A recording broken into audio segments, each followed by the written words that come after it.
Hi, Daniel Leinhardt is my name. I have spent 7 days researching real asset tokenization. Then, I discovered an Indonesian island development that could be worth billions. Now, for the past 7 days, I've been immersed in one of the fastest growing sectors in finance, in technology, and blockchain. That is the real asset tokenization. And I have to admit something. When I first started this investigation, I thought that I already understood the topic. Like many people who spend years around cryptocurrency, I just assumed that tokenization was simply another way of putting assets on a blockchain.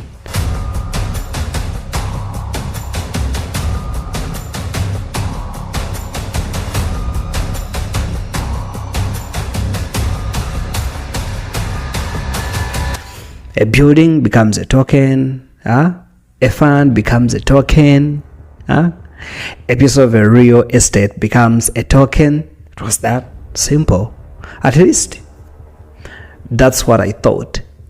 But after spending these 7 days reading reports, reviewing projects, studying government initiatives, listening to interviews, examining infrastructure developments, and following money flows across multiple countries, I have realized that tokenization is much bigger than most people imagine.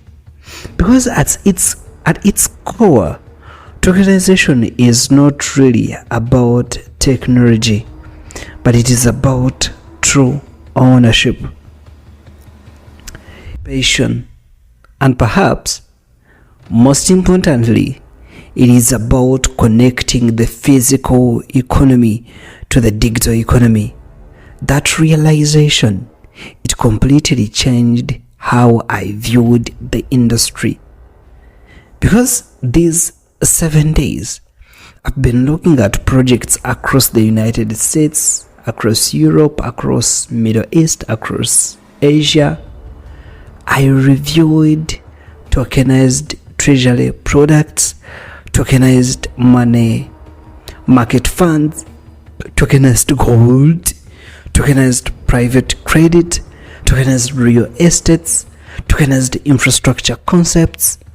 I have examined forecasts from most of the largest institutions in the world. Some, they believe that tokenization could reach trillions of dollars by the end of the decade. Others believe it could fundamentally reshape how assets are bought, are sold, how the assets are financed and managed. Whether those forecasts prove accurate, it remains to be seen.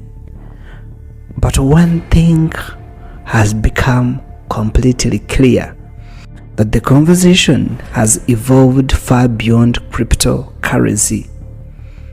Today, governments are talking about tokenization. Banks are talking about tokenization. Asset managers are talking about tokenization.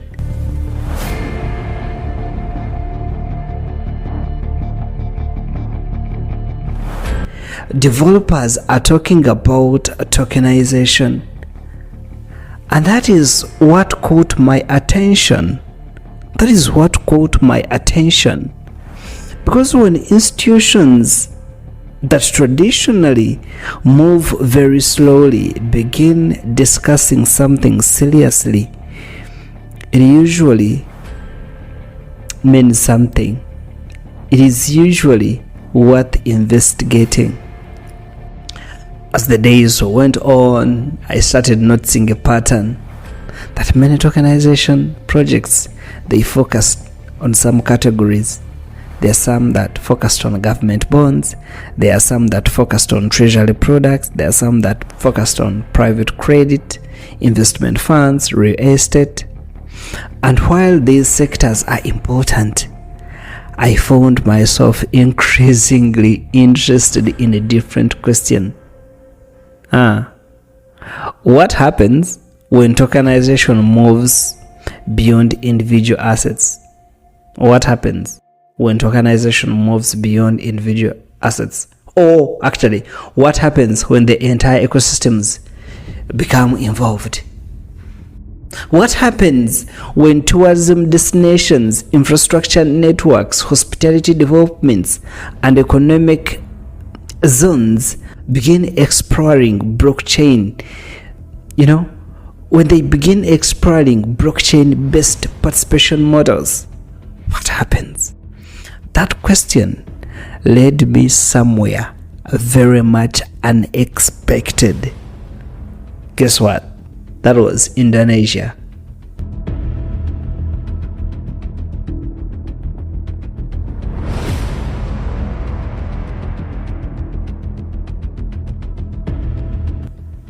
More specifically, in a place called Lombok. And eventually, a development connected to one of the most famous racing circuits in Southeast Asia, that is the Mandalika MotoGP circuit. At first, I almost ignored the announcement. I almost ignored it all. To be completely honest, I looked at it like dozens of other announcements I had seen before. The partnership, the tokenization, the blockchain, the infrastructure, the usual terminology, nothing particularly unusual. Something particularly shocking, just another headline in this growing industry. But something about it made me very curious. So I decided to dig deeper into this. And what I found, I became completely amazed, because this is one of the most interesting discoveries of my entire 7-day investigation. The announcement that started everything, that was on 8th March of 2026. An announcement. It described a collaboration involving Unity Token, PT Bat Instrument Bank in Indonesia, and also a new cryptocurrency exchange called Quantum Exchange.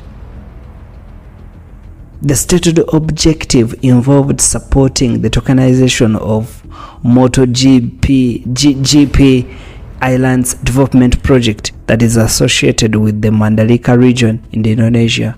Initially, I tweeted the announcement with skepticism, not because there was something wrong with it, but just I have spent years watching the blockchain industry. And if there is one thing that the blockchain industry produces in abundance, it is announcements. Every day there is a new announcement. There are partnership announcements, there are technology announcements, there are integration announcements, investment announcements, roadmap announcements. The challenge is that many never evolved into meaningful real-world outcomes. So I approached it curiously and cautiously. I wanted to understand the location first. I wanted to know why of all places in Indonesia. Because whenever I evaluate a tokenization project, I always ask myself a simple question. What is the asset? Not the token, not the blockchain, not the technology, but the asset. Because if the underlying asset has no value, then the token wrapped around it has a little value too.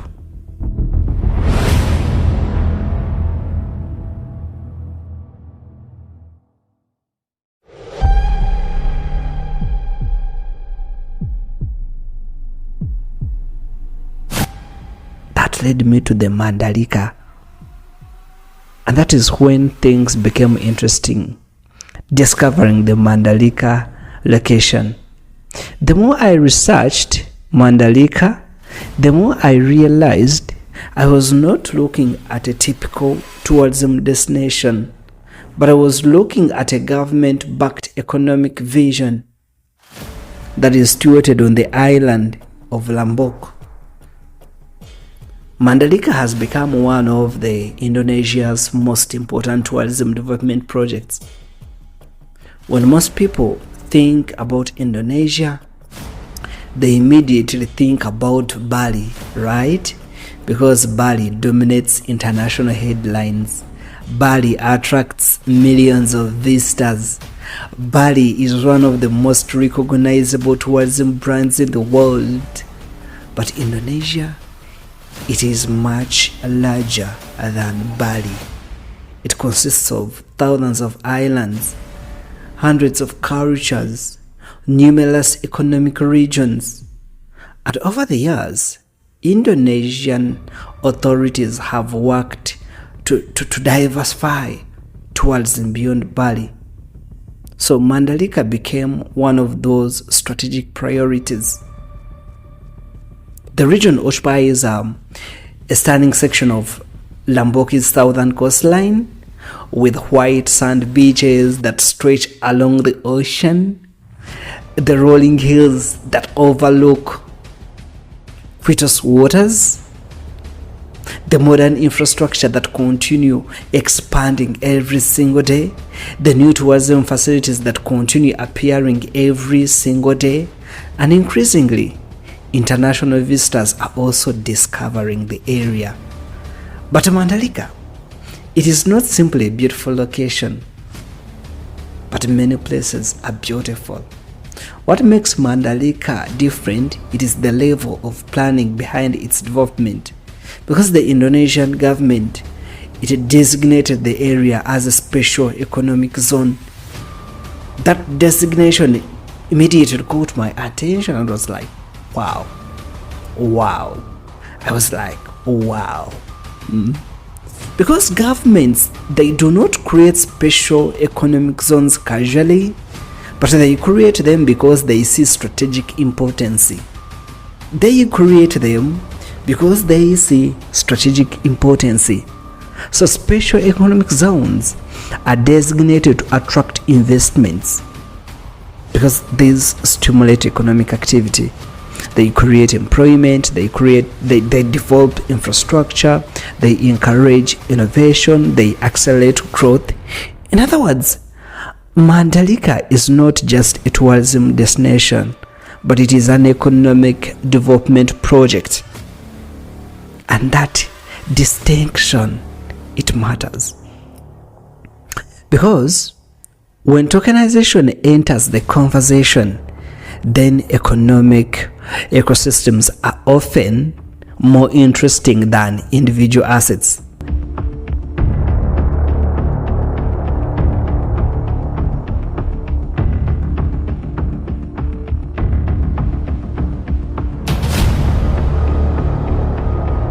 Instead of asking whether one building can be tokenized, the conversation becomes much larger than that.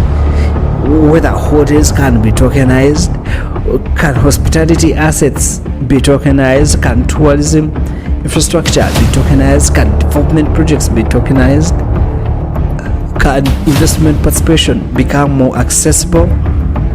These are the kinds of questions that begin emerging. And as I continued researching Mandalika, I found myself becoming less interested in the token, but more interested in the region itself, in the real tangible infrastructure itself. Because if the region succeeds, the opportunities surrounding it could become substantial. And if the region fails, no amount of blockchain technology can change the physical reality. That is why understanding the location becomes the most important part of the investigation. Before discussing even tokenization, before discussing these digital assets, before discussing this entire blockchain, I needed to look and understand Lombok. I needed to understand Mandalika. I needed to understand why Indonesia was investing so heavily in the area. And what I discovered next, it helped me to explain why international investors are continuing to pay attention. Ladies and gentlemen, see you in the next episode.